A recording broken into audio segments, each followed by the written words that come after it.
Então, gravação iniciada. Então, agora, formalmente, boa noite a todos. É um prazer estar com vocês nesse módulo da pós-graduação em Contabilidade e Direito Tributário. Eu vou fazer uma breve apresentação. Acredito que se vocês já acessaram a plataforma, lá tem o meu currículo, né? Sou a professora Maria Audileia, sou professora na Unitins. Já tenho 10 anos de experiência na docência e eu sou professora do curso de Ciências Contábeis, do Colegiado de Ciências Contábeis. Após em Contabilidade e Direito Tributário. Então, assim, eu sei que não tem só estudantes de contabilidade aqui. De direito, eu tenho certeza que tem. Estudante não, né? Egressos. Mas eu gostaria de saber se tem de outras áreas, de algum outro curso. Eu gostaria que vocês se manifestassem. Além de direito e contabilidade, tem alguém de outra área? Gestão pública. Também já fui tutora no curso de gestão pública da UAB, da Unitins, por um período.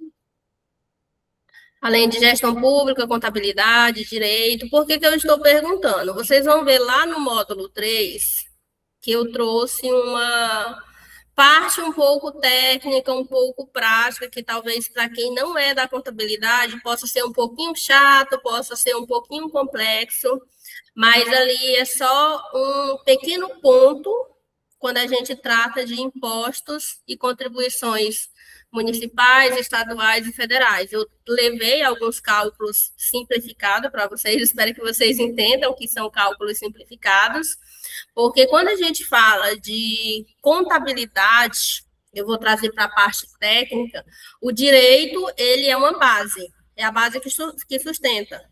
E aí nós temos o campo prático da contabilidade. Então, assim, falando da parte tributária, da parte fiscal, é um mundo, assim, gigantesco que eu como contadora e por 10 anos, por mais de 10 anos que eu já atuo, eu ainda me perco em algumas coisas, porque, assim, é um campo muito vasto. Mas eu trouxe os exemplos para que a gente não fique só na teoria e falando do que são impostos municipais, federais, estaduais, e vocês ficarem, às vezes, pensando como, de fato, que se dá lá na prática esse cálculo. Também quem possa já ter atuado vai entender um pouquinho. Então, eu sou professora na Unitins, sou formada em Ciências Contábeis, sou mestre em Ciências Contábeis e atualmente eu estou fazendo doutorado em Administração pela Unicinos. Então, eu espero, nesta aula, contribuir com vocês, né, trazer um pouco do conhecimento, um pouco da minha área, para que vocês possam aí sair com uma boa especialização. Então, antes da gente iniciar aqui na prática, nós temos aí uns 2 minutinhos, se alguém quiser falar alguma coisa, quiser pontuar, quiser falar o que espera da disciplina, o que está esperando, né? Qual o desejo, eu vou deixar aqui 2 minutinhos, caso alguém queira se manifestar.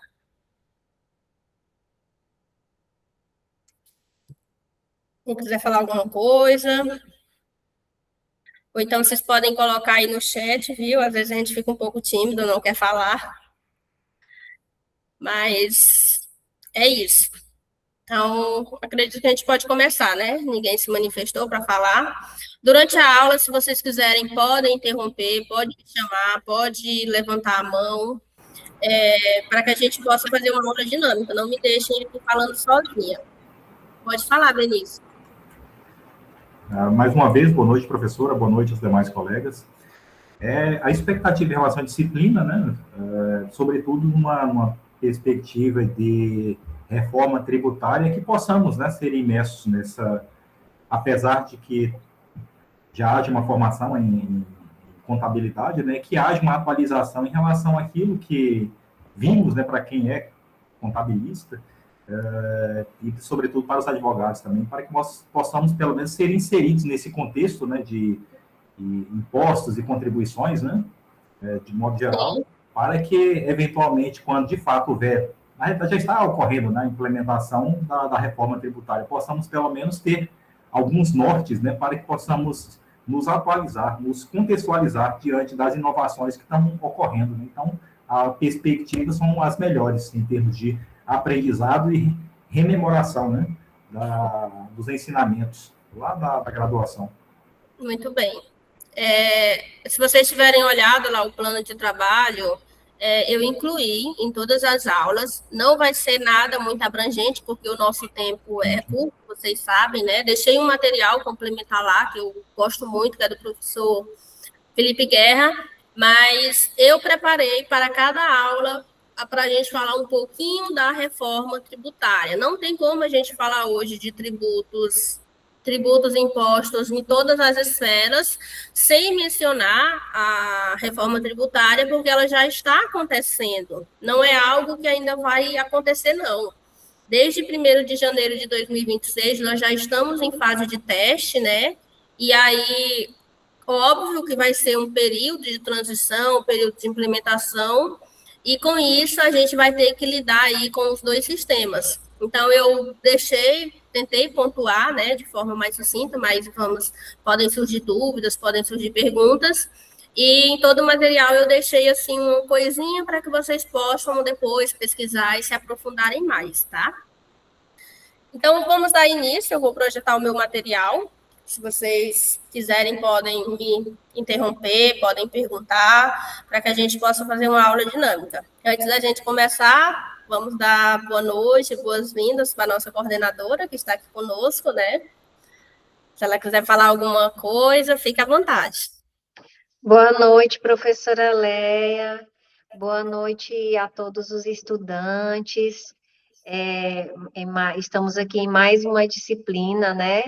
E eu fico muito feliz pela condução da nossa pós-graduação. Gostaria de ter entrado antes para apresentar a professora Maria Audileia, mas tenho certeza que ela já fez a sua apresentação. E eu entrei aqui hoje para me apresentar, para quem ainda não me conhece. Meu nome é Gisele.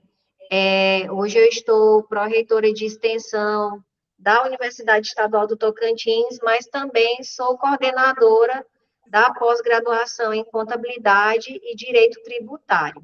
Essa é uma pós para quem está iniciando agora, né, porque nós tivemos alguns alunos que ingressaram depois da abertura oficial.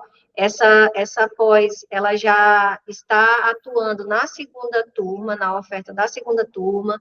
Nós já fechamos a primeira turma, já certificamos essa primeira turma. Foi um fechamento de sucesso. Nós já temos alunos que já estão atuando no mercado.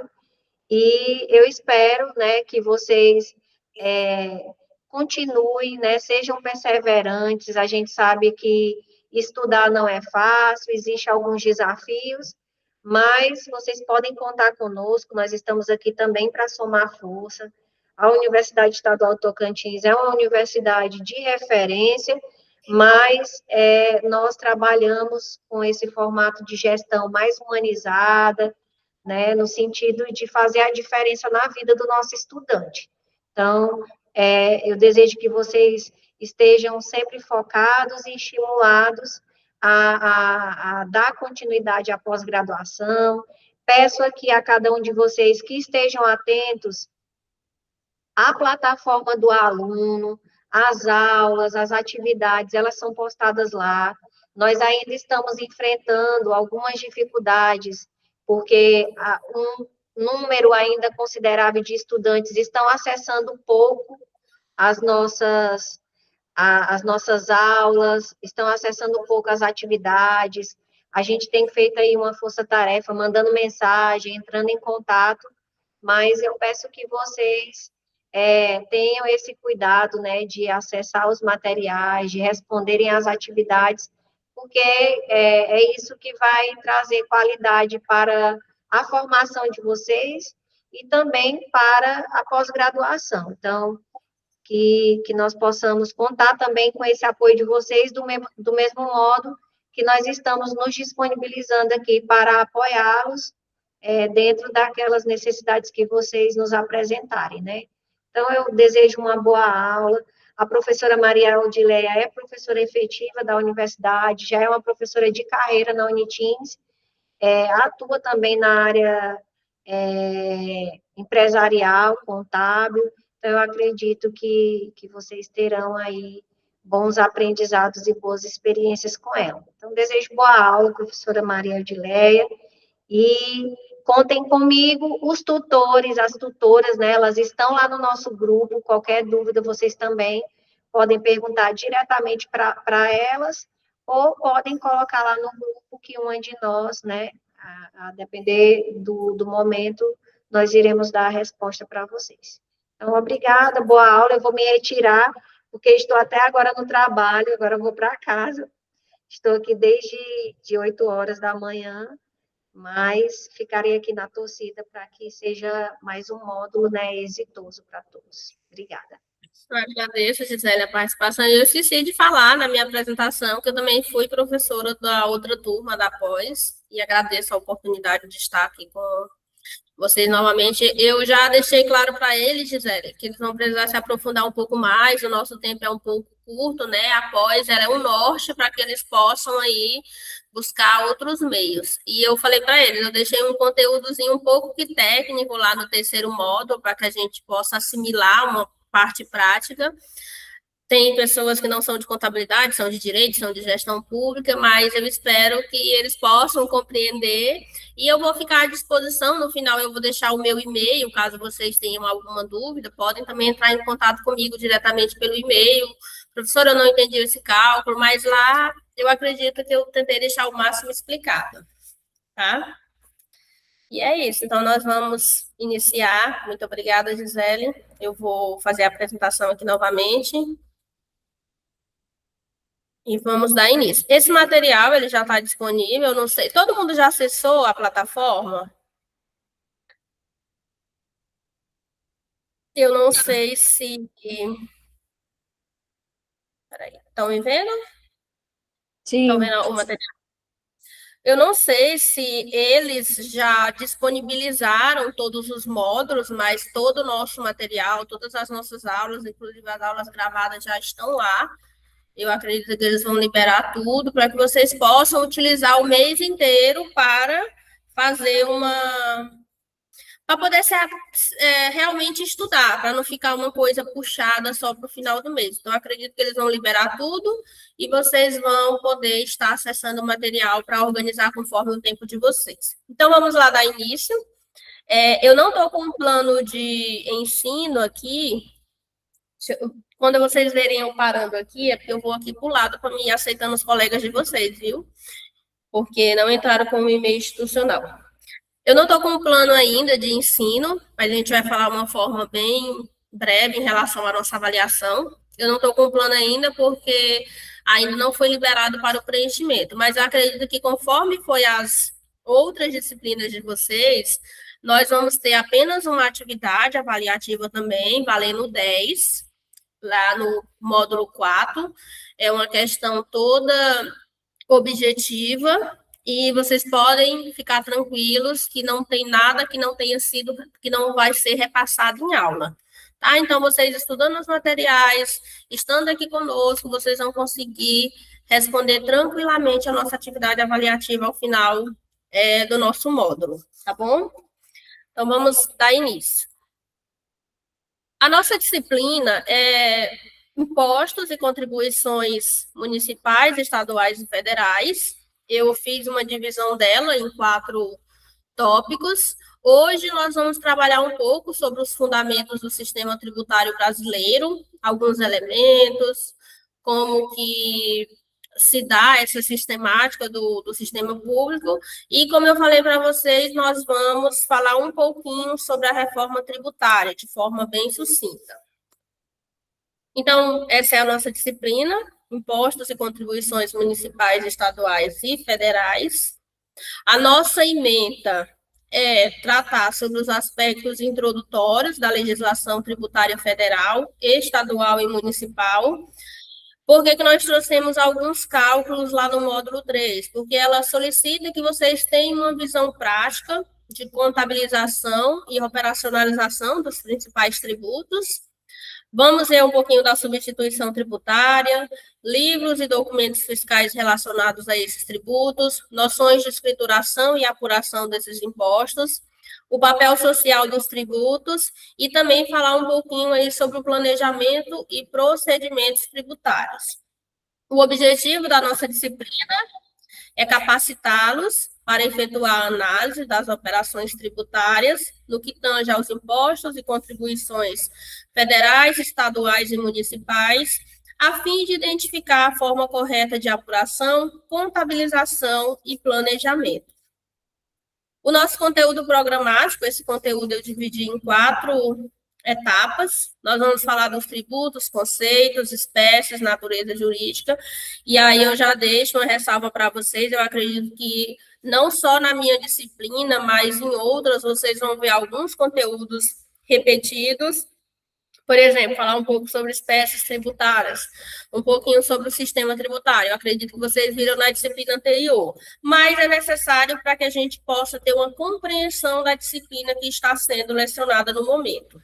Então, vamos entender também sobre competência tributária, conflito de competência, classificação, obrigação tributária, qual é a sua estrutura e elementos, o que são os tributos e contribuições federais, estaduais e municipais, conhecer os regimes tributários, não sei se todos conhecem, já que alguns não são da área contábil, o que é o regime cumulativo, não cumulativo, o que são as obrigações acessórias, crédito tributário, aí a parte de lançamento, modalidades, os livros fiscais e contábeis, revisão, prazos, falar um pouquinho da administração tributária, planejamento tributário e também um pouco sobre a reforma tributária. O objetivo do módulo 1, que é a nossa primeira aula, que é os fundamentos desse sistema tributário, é compreender a estrutura do sistema tributário nacional, os princípios que norteiam a tributação e as principais mudanças promovidas pela reforma tributária. Os nossos conteúdos de hoje será o sistema tributário nacional, o que é tributo, seu conceito, espécie, natureza, de quem são as competências tributárias, o que são os conflitos de competência, a obrigação tributária em si, seus conceitos, estruturas e elementos, a introdução à reforma e o papel social dos tributos.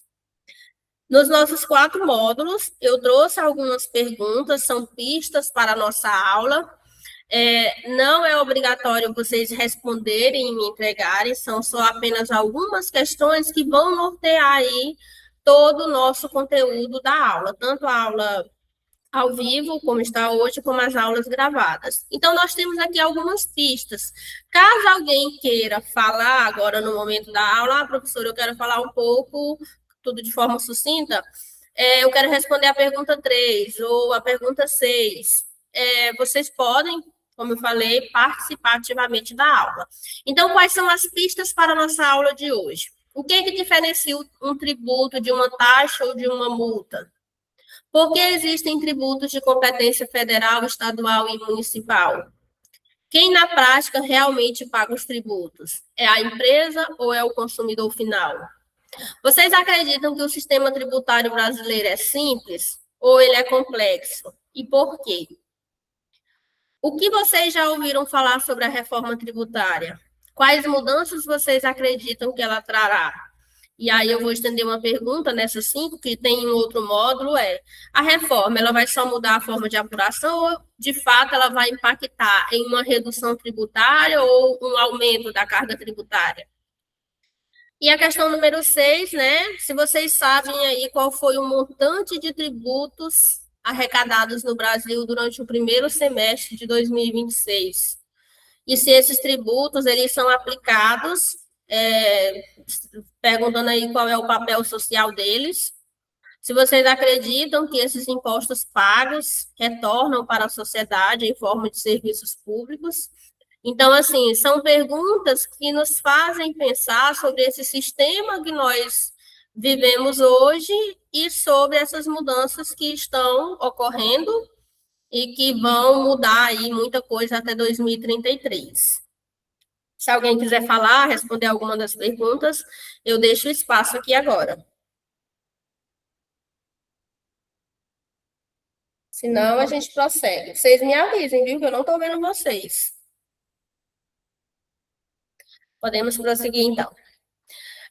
Na nossa introdução geral, como nós já falamos, a gente vai entender o que são os tributos, de quem são as competências tributárias e o que é uma obrigação tributária.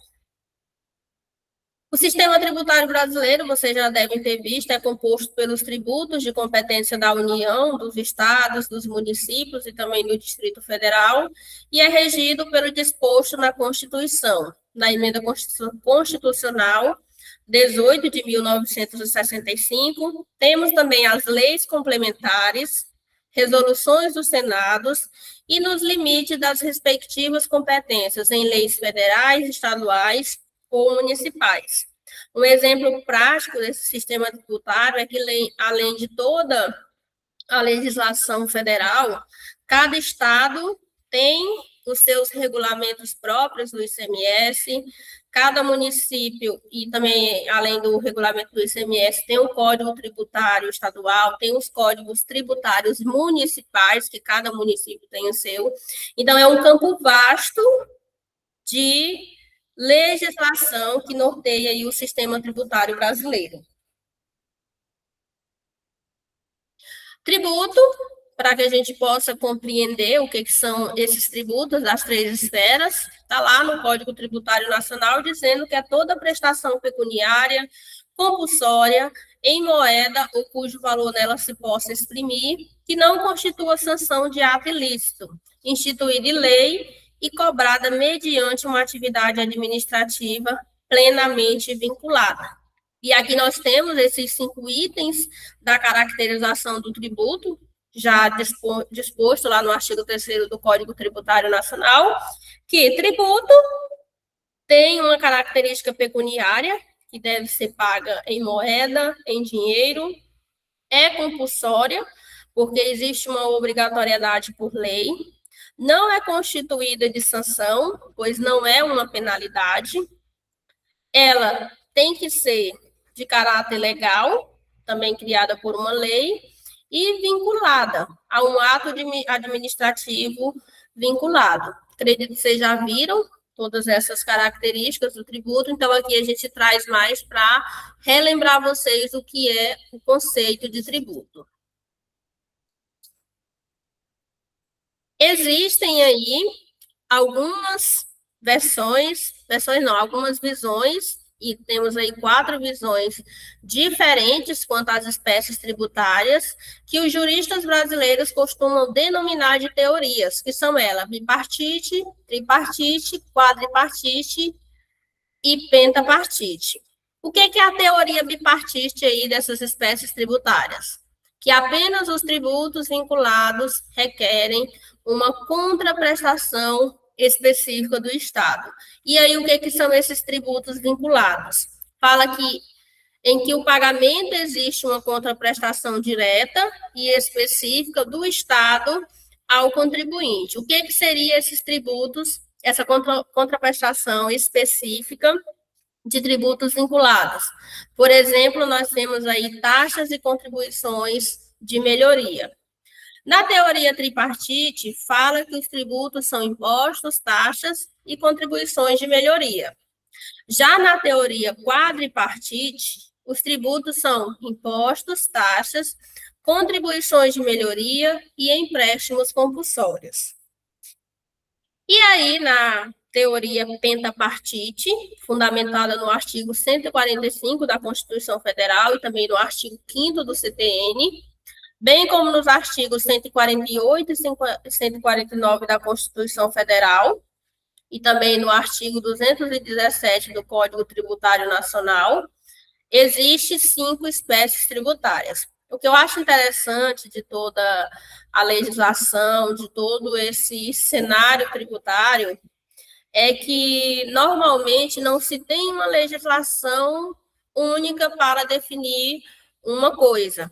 Se vocês observarem aqui, na teoria pentapartite, ela traz o Código Tributário Nacional, no artigo 5º, no artigo 217, traz o 145 da Constituição, traz o 148, traz o 149, e eu até falo para vocês, na prática contábil, a nossa apuração, o campo técnico, ela é um conjunto de toda a legislação, praticamente todos os tributos eu preciso ter vários conceitos legais para eu chegar, por exemplo, na apuração do ICMS substituição tributária. Então, é um campo muito vasto, como eu já falei para vocês. Na teoria pentapartite, nós temos os impostos, que não são vinculados à contraprestação específica, e aí nós temos o exemplo do imposto de renda, ICMS, ISS. Temos taxas, que são vinculadas ao exercício do poder de polícia ou serviço público, exemplo, taxa de licença. Temos contribuições de melhorias, que são decorrentes de obra pública, com valorização imobiliária, empréstimos compulsórios, que podem ocorrer de caráter excepcional, como uma calamidade, uma guerra, investimentos urgentes, e temos algumas contribuições especiais que nós vamos tratar mais lá na frente dessa parte técnica, né, que são contribuição social sobre o lucro líquido, PIS, COFINS, de intervenção no domínio econômico e também corporativos. No Código Tributário Nacional, lá no seu artigo 4º, aqui a gente trazendo para a natureza jurídica dos tributos, estabelece que a natureza jurídica específica de um tributo é definida exclusivamente pelo seu fato gerador. O que é esse fato gerador? É uma situação prevista em lei que gera a obrigação de pagar. O disposto, ele determina que são totalmente relevantes para classificar o tributo. A denominação, ele explica que não importa qual é o nome do legislador ou do tributo, e também é irrelevante a destinação legal do produto ou sua arrecadação. Não importa o nome que o legislador deu ao tributo ou onde o dinheiro arrecadado será gasto. Se o fato gerador estiver ligado a uma atuação do Estado, pode ser classificado como taxa. Se for uma contraprestação de uma obra pública, será uma contribuição de melhorias. E se for um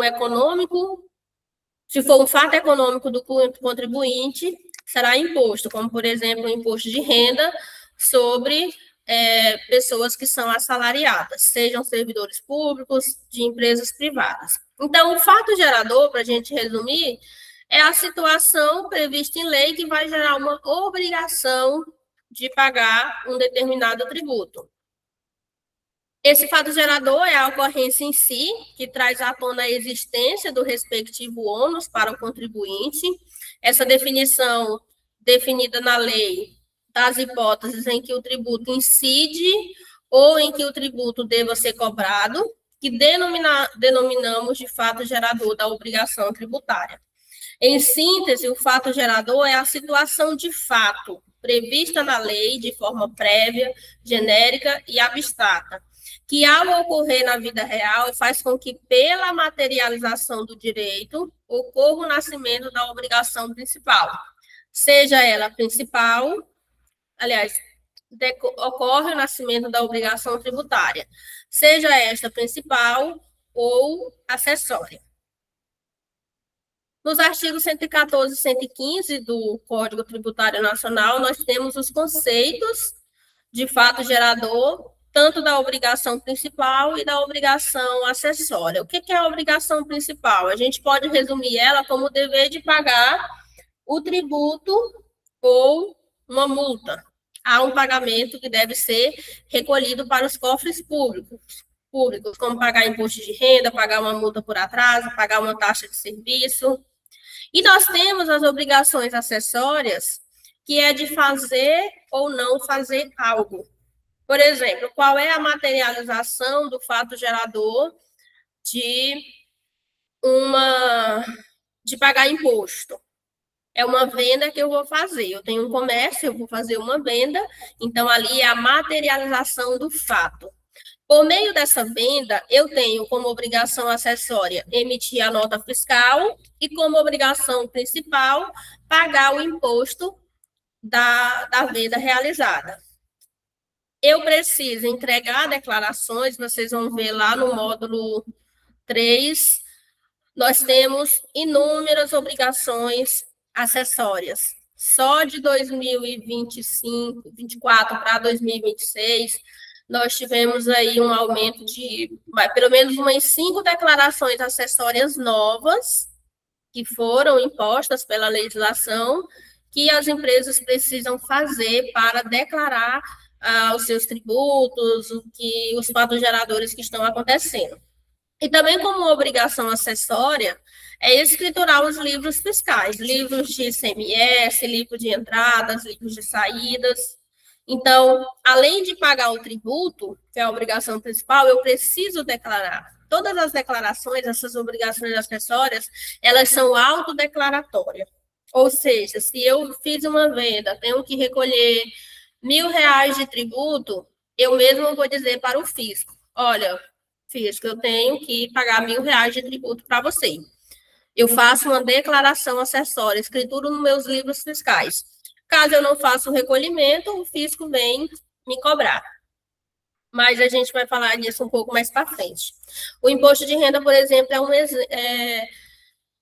é bem prático na nossa vida. Acredito que uma grande maioria já tenha feito imposto de renda. Você autodeclara para o fisco quanto que você ganhou e quanto que você tem que pagar de imposto.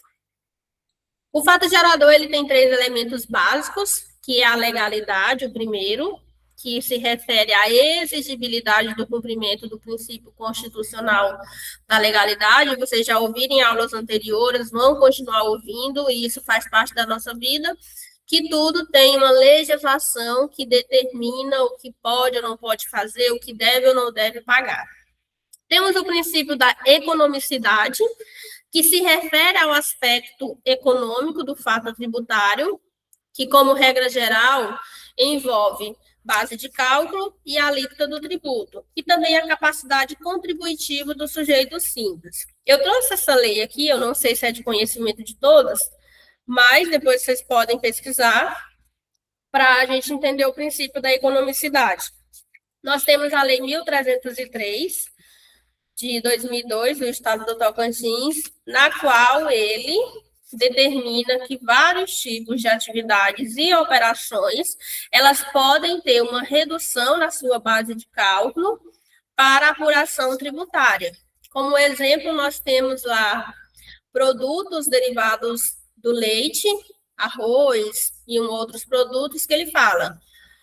A venda foi de R$ 1.000, porém, por esse princípio aqui que eu tenho dessa lei, você pode reduzir sua base de cálculo, um exemplo, em 40%. Ou seja, você só vai pagar imposto, só vai pagar tributo sobre 60% da base de cálculo daquela operação. Então, esse é o princípio da economicidade. Ela envolve base de cálculo, redução de alíquotas, para que ela possa ser fundamentada.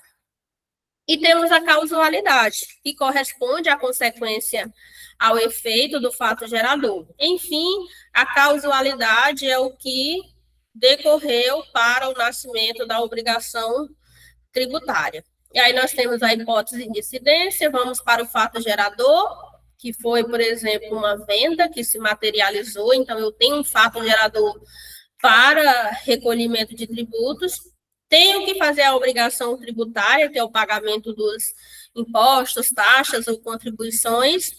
Tem o lançamento, que eu faço esse lançamento por meio da obrigação acessória, que eu vou dizer para o fisco quanto que eu estou devendo para ele de tributo, e constituo aí o crédito tributário.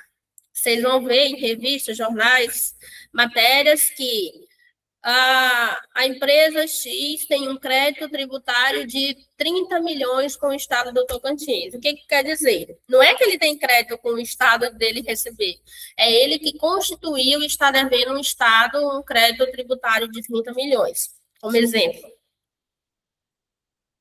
Temos ainda, dentro dos elementos fundamentais do tributo, a figura do sujeito passivo, que é denominado como contribuinte da obrigação tributária, e que este tem relação pessoal e direta com o fato gerador.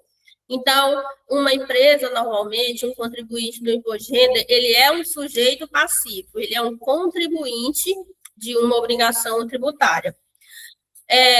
O contribuinte e o responsável estão definidos no artigo 121 do Código Tributário Nacional, onde o sujeito passivo da obrigação principal é a pessoa obrigada ao pagamento do tributo ou de uma penalidade pecuniária. O sujeito passivo da obrigação principal diz-se contribuinte, quando ele tem relação pessoal e direta com a situação que foi constituída. Só um minutinho. E temos o responsável quando, sem revestir a condição de contribuinte, sua obrigação decorra de disposição expressa em lei. Outro elemento fundamental do tributo é a base de cálculo. O que é a base de cálculo? É o valor que serve de base para a apuração do montante do tributo a ser recolhido pelos cofres públicos. O valor do tributo é apurado multiplicando-se essa base de cálculo por um determinado percentual definido para o cálculo do tributo. Não. Alguém quer falar alguma coisa?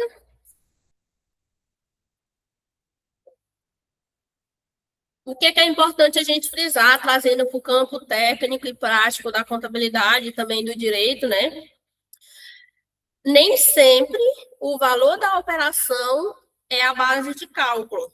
Como eu acabei de falar para vocês, lá na Lei 1303, eu tenho dentro dela esse princípio da economicidade, onde eu posso ter uma operação que o valor da venda foi R$1.000, porém, lá, por exemplo, diz, é um exemplo, porque são percentuais, alguns são até quebrados, diz o seguinte, por essa operação, por esse produto que você vendeu, você pode reduzir a sua base de cálculo em 40%, como exemplo. O que isso quer dizer? A minha operação foi 1.000, meu valor contábil, o valor dos produtos, o valor da nota, não sei, porém, minha base de cálculo é 60% desses 1.000. Ou seja, como base de cálculo, eu só tenho R$600 para que seja tributado. Ou seja, eu vou aplicar uma alíquota somente sobre R$600 e não sobre 1.000. 1.000, por exemplo, é o valor contábil e 600 é o valor da base de cálculo. De acordo com a Constituição Federal, a base de cálculo deve ser definida em lei complementar e sua alteração deve obedecer aos princípios da legalidade, da anterioridade e da irretroatividade, e esses princípios podem ser abordados no item princípio do direito tributário. Além da base de cálculo, como elemento complementar do tributo, nós temos as alíquotas, que a alíquota é o percentual que a lei estabelece para ser aplicado sobre a base de cálculo, quando da apuração do montante do tributo devido. Como exemplo, nós temos as alíquotas internas. Um exemplo, o estado do Tocantins, a alíquota interna dele é 20%. Já a alíquota interna do Maranhão é 23%. Então, vamos supor que essa operação que eu falei agora há pouco, que eu fiz uma venda de R$1.000, eu só tenho que fazer um cálculo com a base de 60%, porque pela lei eu tenho uma redução de 40%, e no Tocantins a alíquota é 20%. Então, eu vou ter uma base de 600 vezes uma alíquota de 20%. Que vai dar aí um montante de tributo a pagar. Se essa operação foi no Maranhão, lá tem um valor de um valor contábil de 1.000, base de 600 e aplica-se uma alíquota de 23. Se ocorrer uma operação interestadual, aí vocês acreditam que uma grande maioria tem uma concepção, existem as alíquotas de um estado para o outro. Por exemplo, uma venda do Maranhão para o Tocantins, a alíquota interestadual é 12%. De São Paulo para o Tocantins, a alíquota interestadual é 7%. E, por exemplo, se eu estiver comprando ou vendendo, não sei, mercadorias importadas, estrangeiros, a alíquota já é 4%. Então, essa alíquota, seja de qual for a operação que você está fazendo, ela vai ser aplicada sobre a base de cálculo.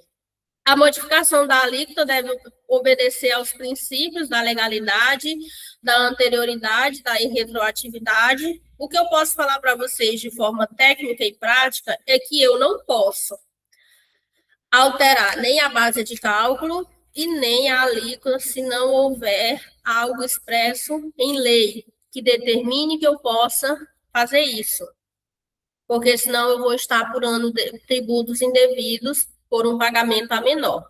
Como exemplo, eu tenho aqui a aplicação da base de cálculo com a alíquota, que eu fiz uma operação de 400 mil, uma prestação de serviço, tenho a alíquota de ISS de 5%, então o valor do tributo a recolher vai ser o quê? 400 vezes 5, 20 mil reais de ISS a recolher.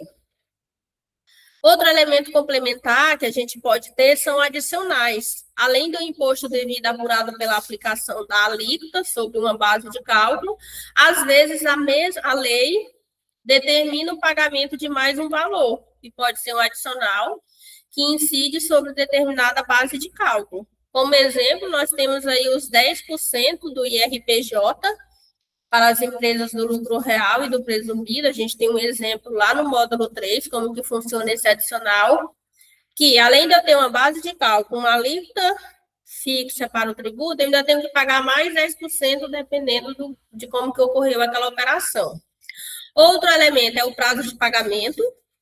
Ele é um elemento complementar que pode ser fixado pelo ente competente para arrecadar o tributo por lei ordinária, e o mesmo pode ocorrer com redução de alíquotas, como forma de enfrentar com eficácia uma chamada guerra fiscal.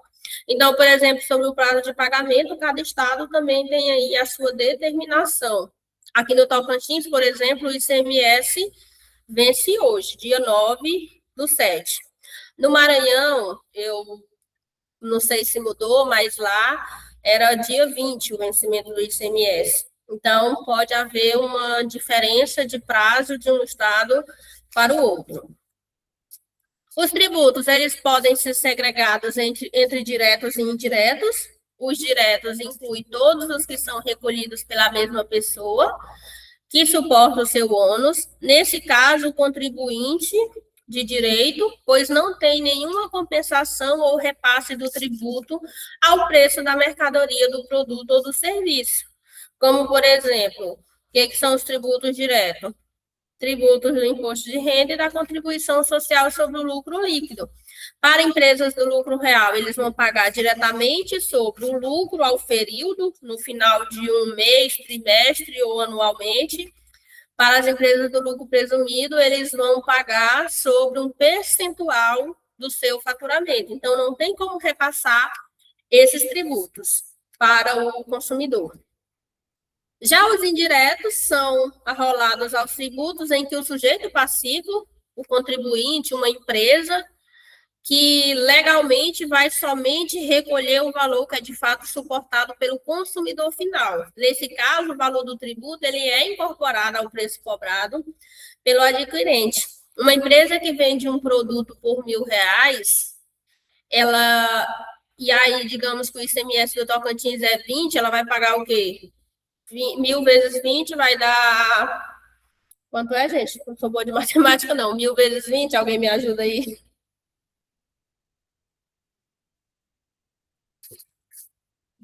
200 ou 20? Me ajudem.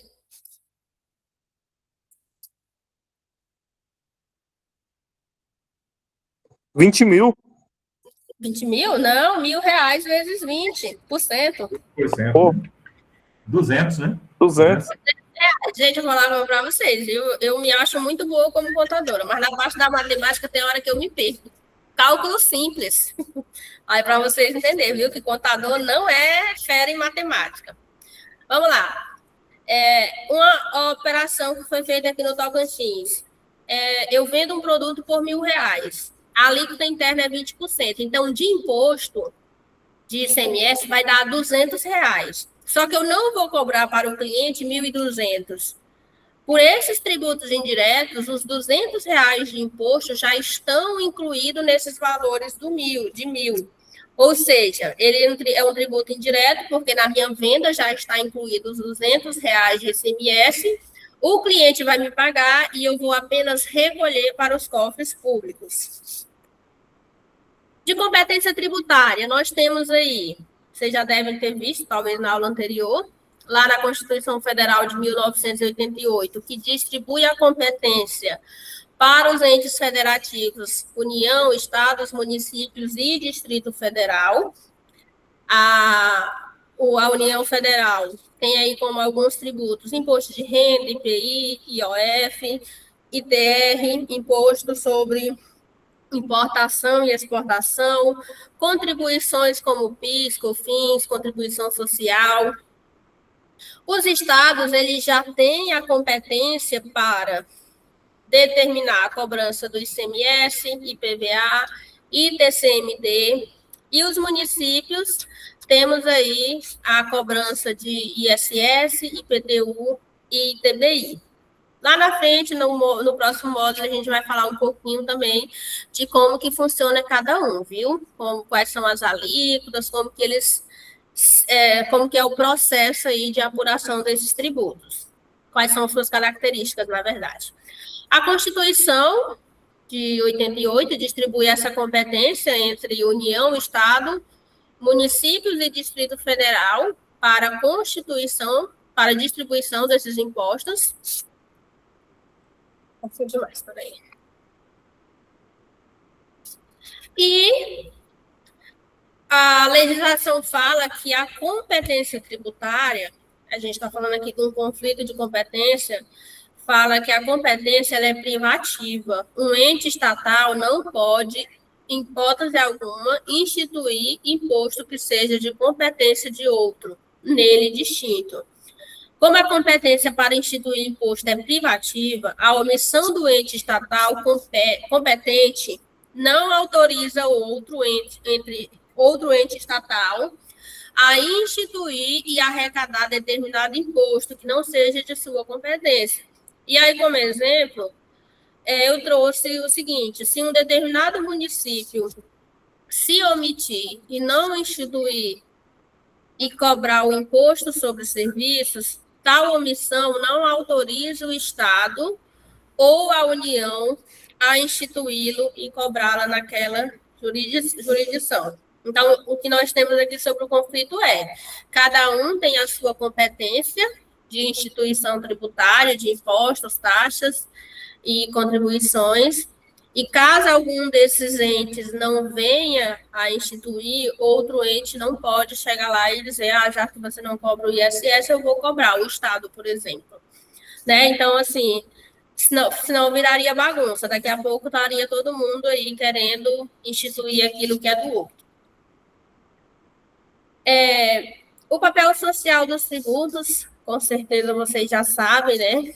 O sistema tributário ele vai além de uma simples arrecadação de recursos, operando em pilares fundamentais para a sociedade. Então, o papel social desses tributos que são recolhidos são para a saúde, educação, infraestrutura, assistência social, distribuição de renda e também a preservação do meio ambiente. A gente sabe que, na prática, isso não funciona, né? O que funciona é muito pouco, mas eu acredito que, talvez, né, com essa questão da reforma tributária, nós temos aí algumas mudanças previstas, ou não, talvez a reforma não resolva nada, mas que a gente pense em ter uma sociedade melhor, né?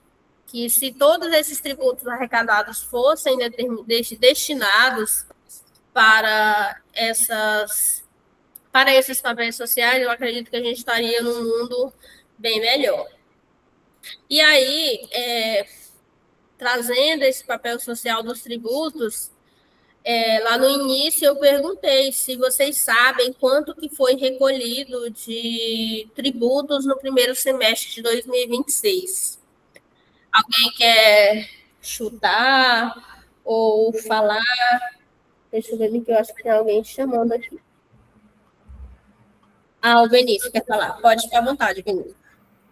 Eu estou projetando uma outra tela bastante curioso, bastante instigante, né? Questionamento dessa natureza. O Brasil ultrapassou a marca histórica de 2 trilhões em impostos arrecadados no primeiro semestre de 2026, né? O feito foi registrado pelo Impostômetro, né?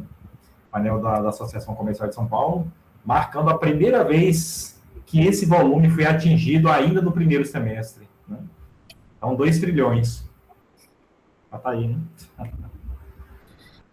Você já tinha visto esses números ou você foi pesquisar depois? Como é que foi? Pesquisar agora, durante a aula, a partir daqueles questionamentos, perguntas motivadoras, né? Então, só para vocês terem. Pode falar. É algo que não nos chama muito a atenção, a não ser quando somos instigados em momentos como esse, né, de aprendizado, né? Pagamos e não temos a real consciência do montante, né, que acaba sendo gerado, né? O que a gente sabe é que em tudo a gente paga imposto, né?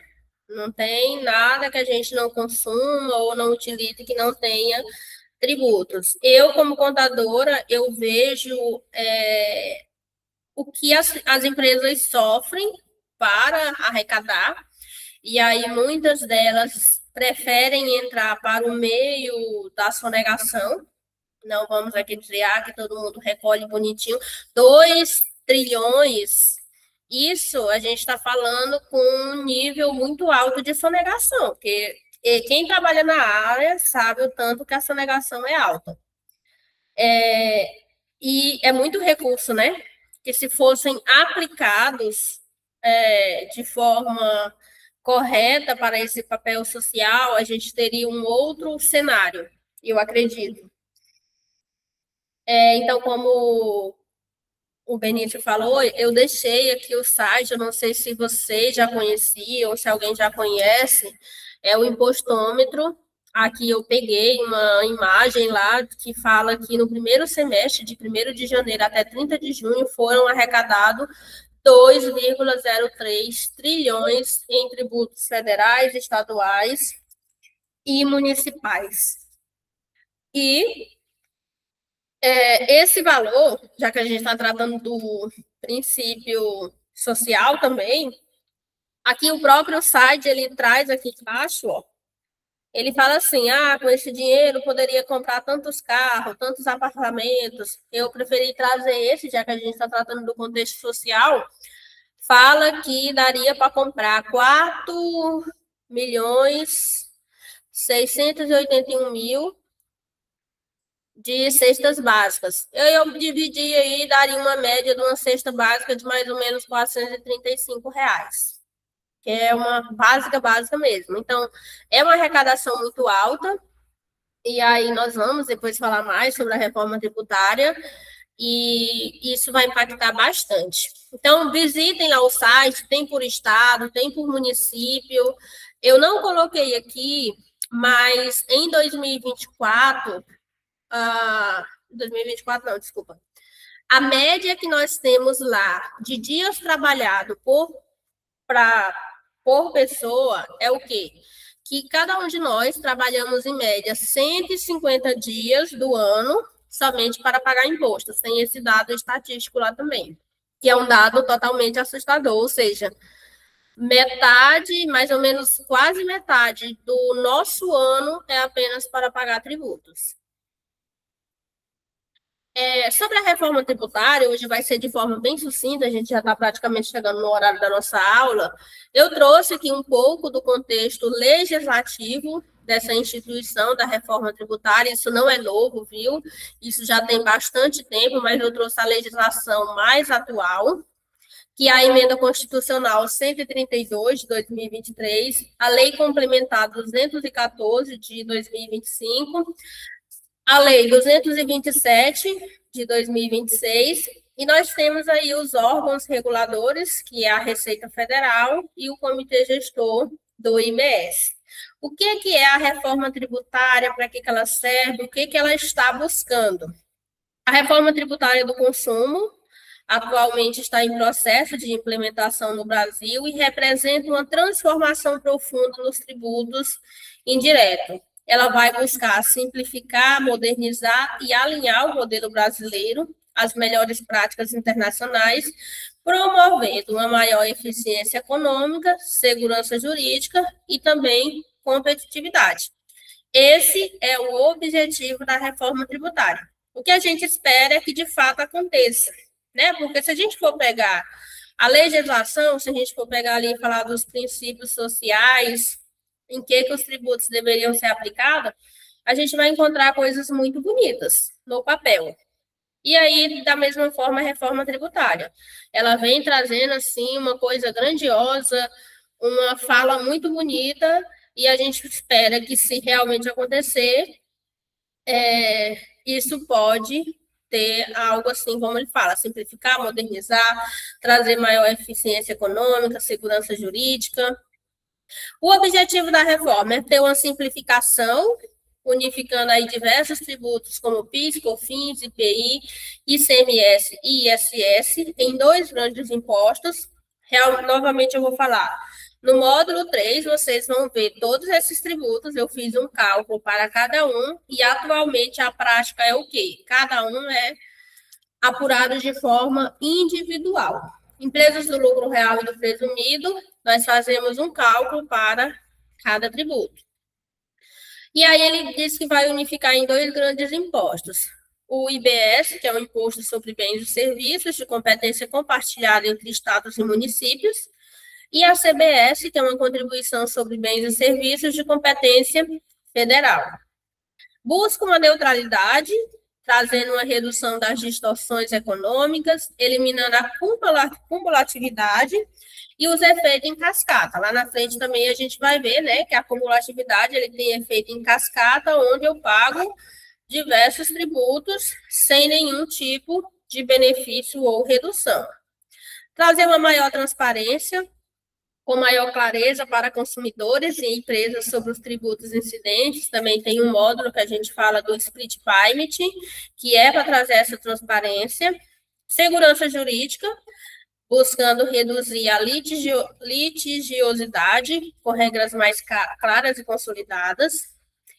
Os tributos que vão passar a existir será o quê? A CBS, de competência federal, que é a contribuição sobre bens e serviços, IBS, que é o imposto sobre bens e serviços de esfera estadual e municipal, e o imposto seletivo federal.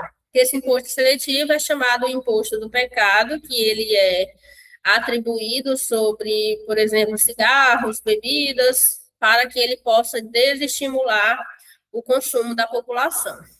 E aí, trazendo aí a reforma tributária, ela já está acontecendo, como eu falei para vocês, é para deixar de existir o PIS e a PASEP, que é a contribuição para o Programa de Integração Social e Programa de Formação do Patrimônio do Servidor Público Federal, COFINS, que é a contribuição para financiamento da Seguridade Social, o ICMS, que é o Imposto sobre Circulação de Mercadorias e Serviços, e o ISSQN, que é o Imposto sobre Serviços de qualquer natureza de esfera municipal. Lembrando que o IRPJ, a contribuição social sobre o lucro líquido, elas não serão extintas, elas permanecerão. O imposto seletivo, como eu já falei, ele é criado para desestimular o consumo de bens e serviços prejudiciais à saúde ou ao meio ambiente, vai incidir aí sobre produção,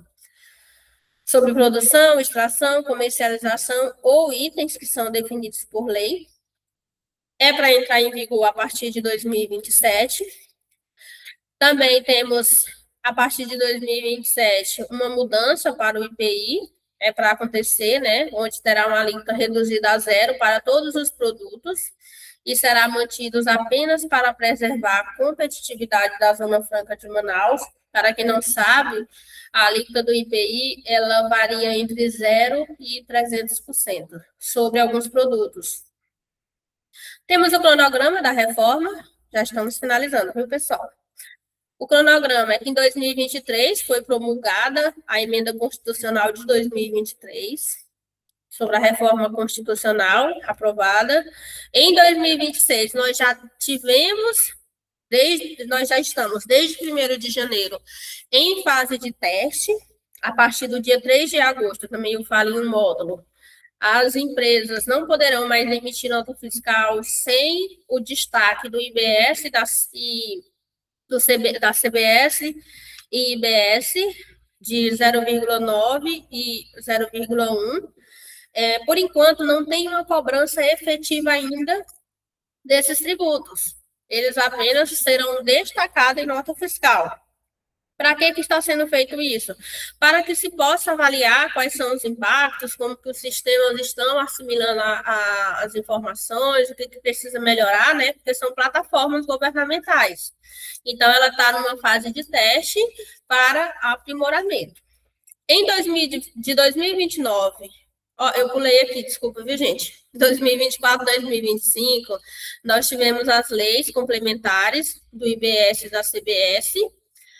Em 2027, PIS e COFINS já é para ser extinto, onde a CBS vai começar em pleno vigor, ou já vai começar, e o IS em pleno vigor. De 2029 a 2030, vai haver uma redução gradual do ICMS e ISS, a 1/5 a cada ano. Como que vai funcionar essa redução? Eu vou deixando aos poucos de apurar ICMS e transferindo ali para a parte do IBS. E em 2033, que é o prazo aí final da implementação desse novo sistema tributário, nós estaremos aí com o ICMS, o ISS extinto e o IBS em pleno vigor. Temos aqui as nossas referências, eu inclusive incluí aí essa parte da reforma tributária, o site nacional. Para o módulo 2, nós temos aí os conteúdos trazendo, assim, hoje a gente já falou sobre os tributos em gerais, mas aí nós vamos trazer algumas características dos tributos e contribuições federais, o que são os tributos estaduais, quais são as suas características, alíquotas, os tributos municipais, os regimes tributários, simples, lucro presumido, lucro real e presumido, regime cumulativo e não cumulativo, e como que essa reforma tributária já vai se aplicar aos tributos. Pode falar, Timóteo. Professora, percebe-se que vai ter a simplificação no caso do recolhimento, né? Aí, Isso. dos impostos. Aí a grande questão é, a empresa vai pagar mais, ou melhor, o contribuinte, no geral, vai pagar mais ou vai pagar menos, né? Aí é que fica a questão, né? Isso, nós O que vamos que a falar... senhora diz? Pode falar. Eu digo assim, o que que a senhora diz? O que que a senhora acha sobre? Deixa eu só parar aqui a apresentação. Tá. O que acontece? Eu vou falar da parte prática, já que eu sou contadora também, eu sempre falo que sou contadora de carreira, porque eu atuo, né?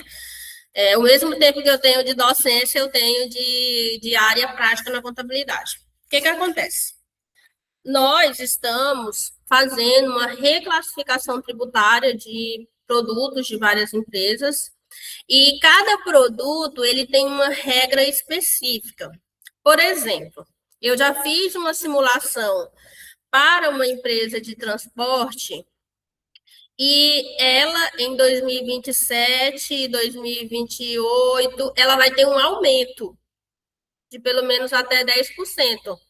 Por exemplo, do que ela paga hoje, ela vai ter um aumento. Só que conforme o que vai sendo aplicado, em 2033, pela simulação, ela vai ter uma redução. Então, vai depender de atividade para atividade. A gente sabe que tem algumas atividades, inclusive de contabilidade, que ela vai ter uma redução da base de cálculo. E vai depender muito dessa classificação tributária. Inclusive, quando a gente fala da parte técnica, a parte contábil, a classificação tributária do produto, do serviço, ele é o ponto-chave para determinar os tributos a pagar. Então, assim, o que eu posso falar é que vai depender muito da atividade, da operação. Inclusive, eu deixei para vocês, acho que é no módulo, porque é tanta informação, tem um módulo que eu deixei a calculadora da reforma tributária. Não sei se alguém aqui já conhece, já acessou. Lá é para você fazer algumas simulações, apurações assistidas, né, para você entender como que vai ser esse cenário. O que nós temos certeza é que vai haver a simplificação. E outra certeza que a gente tem é que para algumas vai reduzir, para outras não vai ser tão benéfico. Entendido, entendido. Não, era isso aí que eu queria ouvir. Vamos acompanhando, né? Vamos acompanhando. Mas vai ser, tem aquela questão, vou falar aqui com os advogados, quando alguém perguntar alguma coisa, depende, Depende muito mesmo, de verdade, Sim, é a operação. verdade. Alguém mais quer fazer alguma dúvida, alguma pergunta? Alguma contribuição? Deixa eu deixar aqui meu e-mail. Tem lá nos materiais, mas eu vou deixar aqui. Caso alguém queira fazer algum questionamento, às vezes, eu não quero falar na aula, estou com vergonha, pode mandar um e-mail que eu posso responder. E aí, pessoal, tá, tem um chat aqui, deixa eu ler aqui, viu? Eu não tinha visto. Deixa eu ver aqui. Gente, vocês colocaram no chat a resposta, eu vou lá para vocês, na hora que eu me perco no cálculo. A reforma, a Ana Gabriela falou, e a reforma ainda vai fazer aumentar ainda mais essa arrecadação, pelo menos ao meu ver. De fato, Ana Gabriela, nós vamos ter alguns impactos que não serão bons, de verdade, para algumas empresas.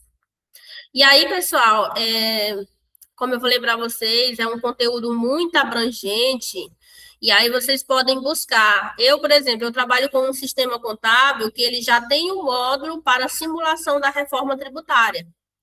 Mas, assim, tem umas planilhas muito legais. Eu fiz até uns cálculos, coloquei para vocês, eu só não consigo compartilhar com vocês porque é pelo e-mail. Mas, assim, uma ferramenta simples, sucinta, que ela traz algo bem prático para você entender um possível cenário. Existe também Olha, essa aqui eu não conhecia, Timóteo. De verdade. A vida acadêmica é isso, é a gente ensinando e aprendendo. Gostei, eu vou dar uma olhada aqui quando eu terminar. Tem algum site que mostra quanto de retorno para a população desse valor? Eu não verifiquei ainda, mas eu posso verificar, viu, Leandro? Para as nossas próximas aulas, deixa eu anotar bem aqui.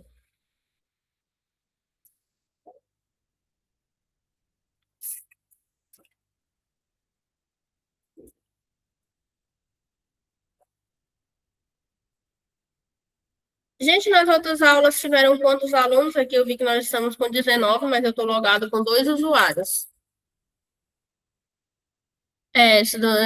O Benício falou bem interessante, o sonegômetro, eu também achei, de verdade eu não conhecia, mas vou começar a usar para entender. O Leandro, porque o valor é grande, mas se fizer a conta dos 9 por cidadão do país, o que quer dizer que seriam simplesmente os números. Ok. Mas como eu falei na aula, essa arrecadação, nós não estamos considerando a sonegação, que eu vou ser sincera com vocês, como eu falei. Eu vejo, assim, na prática, as empresas sonegando. É aquela questão de dizer assim, eles sonegam na cara dura mesmo. E isso, nós contadores, nós temos um papel não de dizer assim, é porque eu quero que meu cliente recolha tributo, que eu acho bonito. Realmente a carga é pesada. Porém, a gente sempre está aqui dizendo para eles toda essa parte da legislação que eu falei para vocês, o que pode e o que não pode ocorrer, quais são as multas, as penalidades, o que ele pode sofrer, quais são as consequências. Mas, assim, se não houvesse uma sonegação, esses números eles seriam exorbitantes. Meu amigo Leandro, sendo bem sincero, o governo não disponibiliza nenhum site com uma nota de 0 a 10, uma porcentagem que diga seu retorno foi de tantos por cento. Seria ótimo se fosse fácil assim, mas infelizmente as plataformas oficiais mostram apenas um mar de planilhas. Isso. Mas eu vou ver se eu consigo alguma informação, né? Tiago já fez sua contribuição aqui. Aí, acredito para camuflar. Beleza. Micaele, a criação da CBS e do CBS tende a elevar a carga tributária para diversos serviços que têm poucos créditos para descontar. Um dos princípios da reforma tributária é não haver mais acumulatividade, ou seja, eu vou poder, no caso de uma empresa que tenha compras, insumos, despesas em gerais, ela aproveitar um crédito de todas essas entradas, que hoje praticamente se aproveita mais de insumos, compras de mercadorias. A regra é que ele possa aproveitar de tudo. De fato, as empresas de serviços, elas não vão ter muitos muitos gastos ou custos que ela possa absorver e ganhar um crédito para descontar no débito, porém, tem muitas atividades que têm uma redução na sua base de cálculo. Tá bom? Mas são cenários que a gente precisa entender e avaliar de forma individual. Alguém mais? Alguma dúvida? Agradeço as contribuições, mesmo vocês não falando assim de forma direta, mas aqui no chat tivemos bastante contribuições e isso é interessante. Eu sempre falo, aqui eu não estou como dona de todo o conhecimento da razão, mas assim, aqui é mais para ser uma troca, né, e que vocês possam buscar e aprofundar nesse cenário aí tributário que nós temos.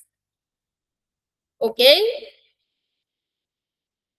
Se ninguém tiver mais alguma dúvida, eu gostaria que quem pudesse tirasse ou abrisse a câmera novamente para a gente fazer um registro, né? E obrigada, Timóteo. A gente possa ir fazer esse registro da nossa aula inicial. Quem puder, então, por gentileza.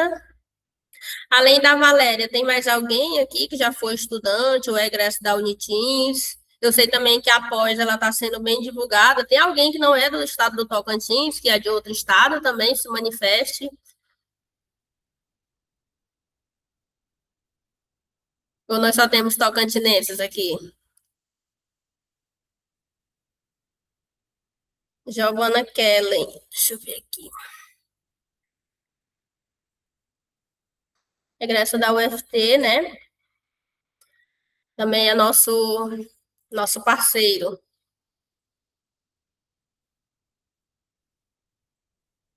Deixa eu tirar aqui a foto. Todo sorrindo. Deixa eu tirar outro aqui que não funcionou. Peraí.